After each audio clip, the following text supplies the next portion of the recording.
expliquez-nous d'abord ce que c'est que ce référendum. En quoi consisterait-il? Parce que on en a beaucoup parlé il y a 2-3 ans, puis ça a disparu dans les limbes, et là, effectivement, on en reparle à cause d'une candidature, ou grâce à une candidature plutôt.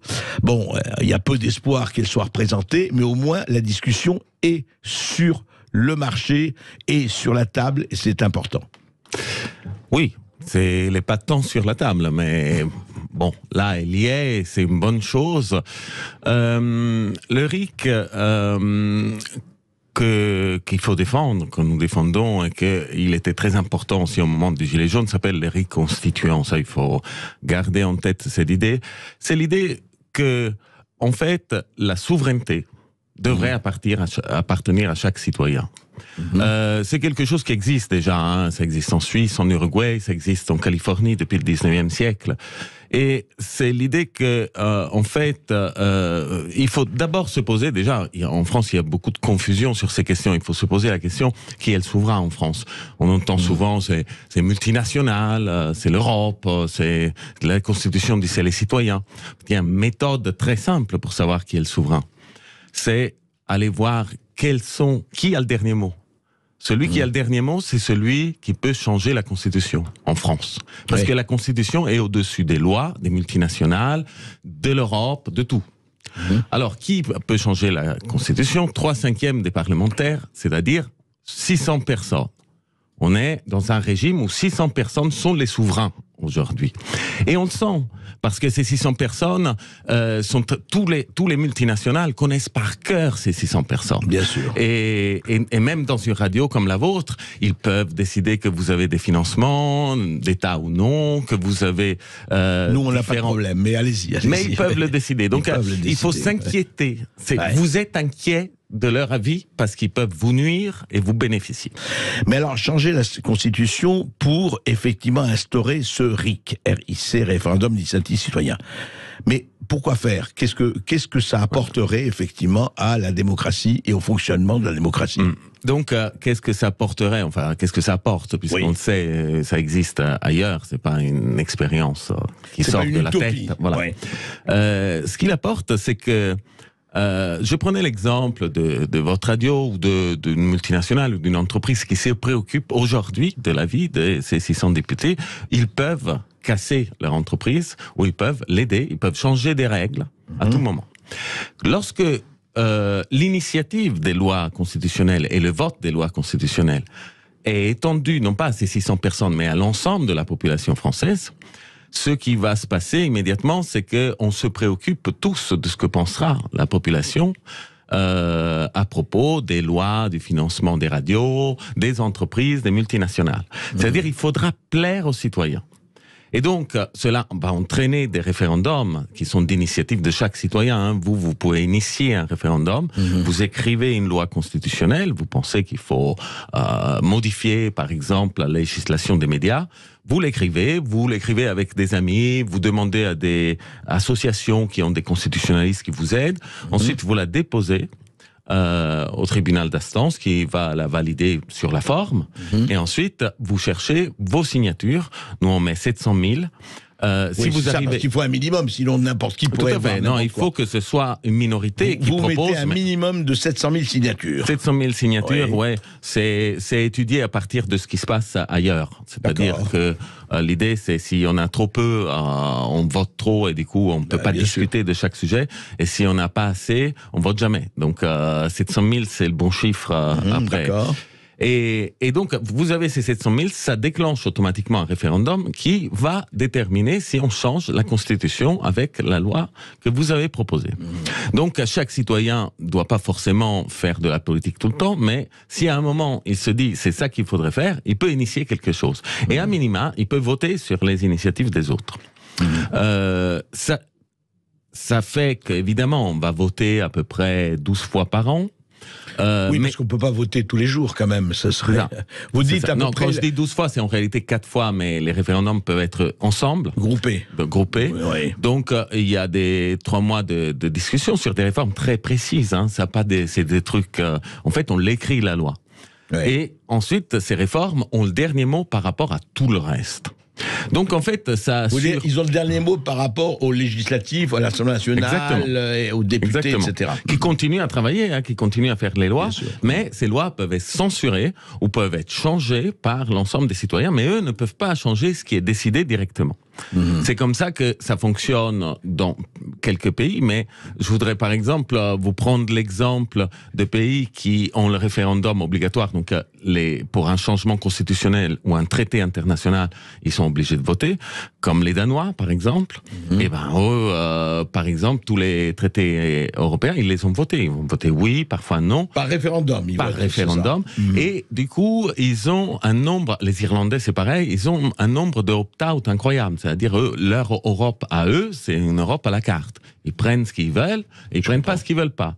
Et la conséquence, c'est que c'est les seuls qui aiment encore l'Europe, en Europe. Parce qu'ils ont, c'est les seuls. Parce qu'ils ont leur Europe à eux. Ils ont pu la choisir, voilà. Et au demeurant, la Suisse, qui est hors Europe, a quand même choisi des choses comme Schengen, elle est dans Schengen. Donc elle aussi a quelque chose à la carte. Et ça permet en fait à l'ensemble de la citoyenneté de contrôler la situation, d'être aux commandes. Le fait d'être aux commandes, ça fait qu'on n'a pas l'éloignement délirant de tous les pouvoirs forts de ce que pensent les citoyens normaux, mais ça apporte aussi le respect pour les gens. Parce que quand vous recevez quelqu'un, quand vous avez un auditeur, vous savez que cet auditeur peut lancer une loi constitutionnelle qui vous favorise ou vous défavorise. Vous n'avez plus besoin d'aller voir les ministres ce qu'ils pensent. Vous pensez directement à vos auditeurs. Mais alors, ça entraîne, je me fais l'avocat, non pas du diable, mais du pouvoir. La question est quel sera à ce moment-là le pouvoir des députés ou des sénateurs, etc. Ce qu'on appelle jusqu'ici le pouvoir législatif. Alors, un citoyen, alors je ne dis pas évidemment, on va protéger, on va pas faire n'importe quoi, mais juste une chose, d'abord il faut que ces lois soient effectivement rationnelles et bien pensées, faut pas que n'importe qui lance n'importe quoi, et les 700 000 effectivement c'est un barrage déjà, quand même il faut l'obtenir, mais après quel serait le rôle des représentants, des sénateurs ou des députés? Aujourd'hui, nous avons un parlement et nous avons un gouvernement. Le gouvernement peut faire des décrets. Le Parlement des lois. Le décret s'efface devant une loi. Alors, je vous pose la question, à quoi sert aujourd'hui le gouvernement, puisque ces décrets s'effacent devant les lois? Je vous réponds tout de suite, le gouvernement est plus rapide que le Parlement. C'est quelque chose qui peut agir vite, alors que le Parlement est plus légitime. C'est pour ça que ces décisions valent plus que celles du gouvernement. Et il y a sauf comme actuellement, la majorité gouvernementale les pouvoirs sont totalement concentrés. Voilà, c'est aligné sur l'exécutif. Oui, parce qu'on a aussi des raisons. Ils ont changé le calendrier électoral. C'est une autre histoire. En tout cas, dans un pays normal, qui ne vire pas à l'autoritarisme comme le nôtre, le Parlement a une place très importante. Dans un pays encore meilleur, le Parlement est aux citoyens ce que le gouvernement est au Parlement. C'est-à-dire, il fait les lois, mais les lois constitutionnelles, qui valent encore plus, sont prises directement. On n'est pas obligé d'écrire toutes les lois, on fait confiance à nos parlementaires, d'autant plus qu'on peut les contrôler. Donc on aura un Parlement qui est là, qui se renseigne, qui discute, parce qu'il sait qu'il peut être cassé à tout moment. Et donc on aura... Que les lois peuvent être cassées à tout moment. Bien sûr. Donc les parlementaires auront intérêt à voir ce que pensent les gens quand ils font une loi. Aujourd'hui, ils ont intérêt à voir ce que pense le président. Bon là, maintenant, ça sera dans l'autre sens. C'est-à-dire, ça crée finalement, en donnant le pouvoir suprême aux citoyens, ça crée aussi des politiciens qui font leur boulot, qui bossent. C'est un vrai contre-pouvoir, ça. En fait, c'est un total contre-pouvoir. On va vers plus de contre-pouvoir avec le RIC constituant. Alors, il faut faire attention parce que le RIC non constituant, qui existe en Italie, en Hongrie, dans plein de pays, c'est quelque chose qui garde la souveraineté au Parlement, aux parlementaires, et qui permet de faire quelques lois qui sont inférieures. Ce qui fait que c'est plus consultatif qu'autre chose, quoi. Même quand c'est décisionnaire, voilà, le dernier mot, c'est quand même les élus. Donc, ça altère pas Vous voulez aller plus loin. Vous, que les lois fondamentales puissent être présentées. Mais on veut aller plus loin, tout simplement, parce que on connaît, les études sont nombreuses dans le monde, en France, hélas, très peu, donc ils sont en anglais, qui montrent très bien que quand on a un système à la Suisse, à l'uruguayenne, la Californie est devenue 6e et il nous a dépassé en puissance mondiale.